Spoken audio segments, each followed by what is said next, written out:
মঞ্চ প্রস্তুত, তৈরি মার্কিনরা। যুক্তরাষ্ট্রের ৪৭তম প্রেসিডেন্ট হিসেবে ডোনাল্ড ট্রাম্পের শপথ গ্রহণে বাকি মাত্র ১৫ দিন। তবে এর মাঝেই ৭৮ বছর বয়সী এই নেতার সামনে তৈরি হলো বাধা।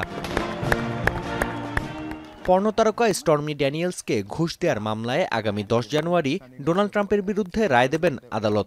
২০১৬ সালে প্রেসিডেন্ট নির্বাচনের আগে যৌন সম্পর্কের বিষয়ে মুখ না খুলতে স্টর্মিকে $১,৩০,০০০ ঘুষ দেন ট্রাম্প। এরপর বিষয়টি ধামাচাপা দিতে ব্যবসায়িক রেকর্ড নিয়ে মিথ্যা তথ্য দেওয়ার ৩৪টি অভিযোগ রয়েছে ট্রাম্পের বিরুদ্ধে। অপরাধ প্রমাণিত হওয়ায় দোষী সাব্যস্ত হন রিপাবলিকান এই নেতা।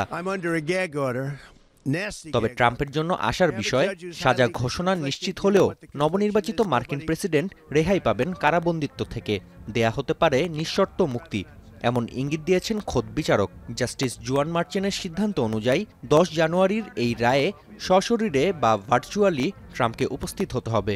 ১৮ পৃষ্ঠার ডিসিশন লেটারেই উঠে এসেছে এই তথ্য।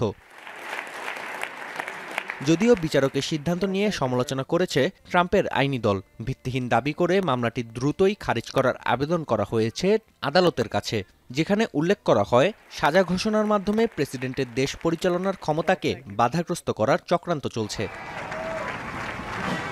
ঘুষ দেয়া ছাড়াও ট্রাম্পের বিরুদ্ধে ৩টি ফৌজদারি মামলা চলছে। ১০ জানুয়ারি নবনির্বাচিত প্রেসিডেন্টকে কি সাজা দেয়া হবে তা নিয়ে চলছে জল্পনা। তবে ইতিহাসের প্রথম সাজাপ্রাপ্ত মার্কিন প্রেসিডেন্ট হিসেবে দায়িত্ব নিচ্ছেন ডোনাল্ড ট্রাম্প, এ বিষয়ে আর কোনো সন্দেহ থাকল না।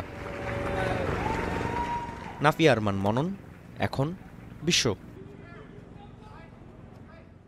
একনল হ্যান্ড ওয়াশ ১০০% প্যারাবেন ফ্রি, তাই নিরাপদ হাতের জন্য আস্থা রাখুন একনলে।